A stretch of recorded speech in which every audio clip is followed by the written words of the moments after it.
আমার লেখা কবিতা বাড়াও হাত। আর রক্ত নয়, শান্তি চাই। আর বিভেদ নয়, ভ্রাতৃত্ব চাই। আর লড়াই নয়, লড়াই মুক্ত পৃথিবী চাই।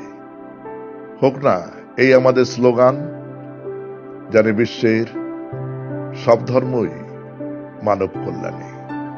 তাই ধর্মীয় হানাহানি প্রকৃতই ধর্ম অবমাননাকারীদের সৃষ্ট, যারা দেশে দেশে মৌলবাদী নামে পরিচিত। জানবেন, তামাম বিশ্বে মৌলবাদীরা সংখ্যালঘু, কিন্তু মৌলবাদীরা তাদের হিংস্রতায় ভীত করেছে সমাজের বৃহৎ অংশকে।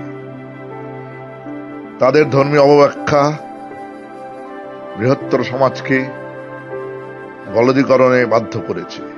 তাই তো আজ মুখে মুখে ফিরছে সেই ধর্মীয় অপব্যাখ্যা। আজ সৌবুদ্ধি সম্পন্ন মানুষের এক বৃহৎ অংশ তাদের কাছে আত্মসমর্পণ করেছে। ফলে তৈরি হচ্ছে অরাজকতা। বিশ্ব সংসার আজ পরিত্রাণ আত্রে বেড়াচ্ছে। পরিত্রাণ, পরিত্রাণ, পরিত্রাণ চাই, চাই, চাই। আন্তর্জাতিক নেতার বড়ই অভাব আজ। তা না হলে বাংলাদেশে দীর্ঘদিন ধরে এই হত্যালীলা চলতে পারে। আর দেরি করলে হিটলার যেমন দ্বিতীয় বিশ্বযুদ্ধে ইহুদি জাতি শেষ করতে চেয়েছিল, বাংলাদেশে ওই হিন্দু জাতি আজ শেষ হতে বাধ্য।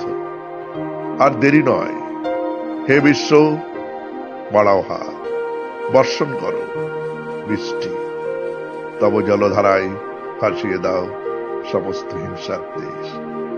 বাঁচাও একটা আক্রান্ত রক্তাক্ত জাতিকে।